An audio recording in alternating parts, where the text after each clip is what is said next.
E é um assunto tão importante, tão grande, tão extraordinariamente urgente que me sinto assim, cumprindo uma espécie de obrigação pública ao fazê-lo, né? Quando você fica pensando, né, quando foi que nós esquecemos a educação, como é que nós a perdemos, e aí ficamos elegendo essas bobagens como educação, quer dizer, esse conjunto de ideário moderno, educação, que se chama de educação, é um pouco dessa autoilusão. Compreender para onde é que foi parar a educação foi o padre Ivan Illich. O que o padre Ivan Illich faz, na verdade, é propor o seguinte: para com esse negócio de escola. Não, escola nenhuma. A única coisa que interessa é que aqueles que querem aprender alguma coisa se encontrem com aqueles que querem ensinar alguma coisa. E isso que nós chamamos aí de educação não é educação de modo nenhum, é alguma coisa próxima do conceito de ensino. O que o padre então faz é, logo de cara, destruir essa falsa equação entre educação e ensino, como se essas duas coisas não tivessem nenhuma ligação uma com a outra. E, de fato, se você prestar atenção, se você não destrói essa ligação, você não entende nada mesmo nesse assunto. A pré-condição para entender o que está acontecendo e o que pode acontecer nos assuntos educacionais é nós destruirmos essa pseudo-equação chamada ensino igual a educação. Continua o padre Ivan Illich dizendo que isso que se chama de ensino não tem nada a ver com educação, porque ele é basicamente uma metodologia de distribuição de posições sociais. Não se imagina de fato que alguém vai aprender alguma coisa. É apenas um método pelo qual você distribui entre as pessoas privilégios que podem depois servir para fins de todos os tipos, sobretudo profissionais. E agora vocês imaginam, então, a situação de alguém que está lidando com o departamento de pessoal de uma firma grande, assessorista, por exemplo. Se você não estabelecer uma enorme quantidade de obstáculos de qualificação, você irá ter uma lista de pessoas para analisar o currículo que vai demorar 5 anos para você chegar no último.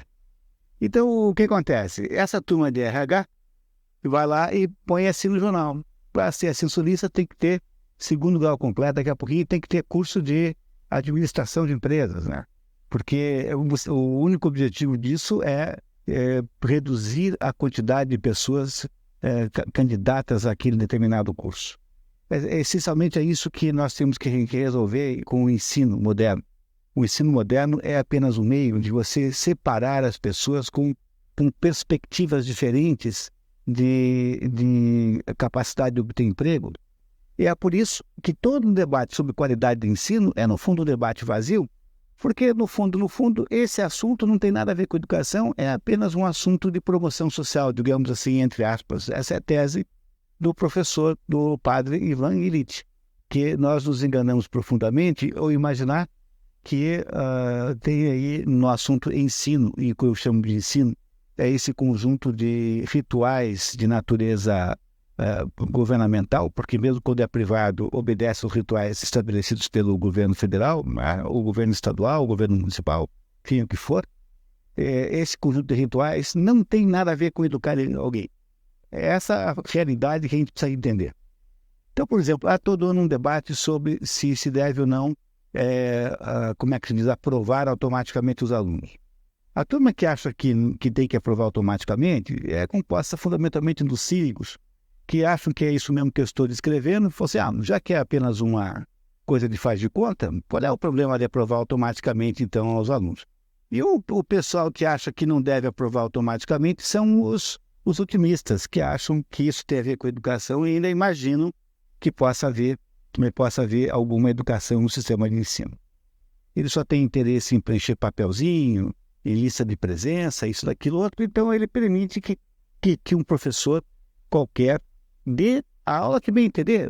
Olha, eu faz 20 anos que eu sou professor de tudo quanto é jeito. Fui professor de português e de inglês do 2º grau, fui professor de economia, sou professor de pós-graduação, faço tudo quanto é louco. Nunca na minha história de professor apareceu alguém para discutir a aula que eu estava dando. Mas o problema desses indivíduos é que eles precisam saber alguma coisa antes de ensinar os outros. E se eles vieram do mundo do ensino, provavelmente vieram já contaminados com os defeitos do próprio ensino. o que nós temos aí é um caso perdido, o ensino é completamente irrecuperável. Para conseguir um sujeito que sabe alguma coisa para dar aula, há um investimento terrivelmente grande e só se pode fazer com uma pequena parcela dos professores e também há, de fato, uma pequena parcela de alunos que gostariam de empreendê-lo. Mas, fora isso, o resto se contenta com esse mise-en-scène, com essa espécie de farsa geral chamada ensino, e que é mais ou menos a escola pública no Brasil, por exemplo, é um negócio que só existe para contestar a tese de que não existe nada, que não existe mais. Há boas escolas aqui e acolá, mas a média é muito terrível. Você imagina que depois de 8 anos, em que nós raptamos as crianças 5 horas por dia, durante 8 anos, gastamos 1/4 do orçamento com isso, até por lei. Todo mundo é burro? Ninguém sabe ler?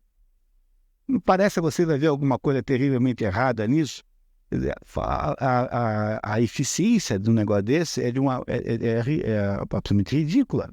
Nós não sabemos o que estamos fazendo, mas a nossa rebelião vai até o ponto em que a gente entende que trata-se simplesmente de ensino e não se trata de educação. E educação não pode existir nesta base em que ocorre o tal do ensino brasileiro. Pois se a gente não entende essa diferença de educação e ensino, também nós não entendemos o que o Trivium quer nos mostrar, porque o Trivium é, de fato, um instrumento de educação. Não só o Trivium, como o Quadrivium, aquilo que se chama de 7 artes liberais. E a própria expressão 7 artes liberais quer nos dizer que a parte liberal do título, né, quer nos dizer que há uma liberdade intrínseca a esse assunto. Ou seja, que esses conhecimentos que o Trivium e o Quadrivium permitem que nós tenhamos são conhecimentos livres. Você os obtém se você bem entender.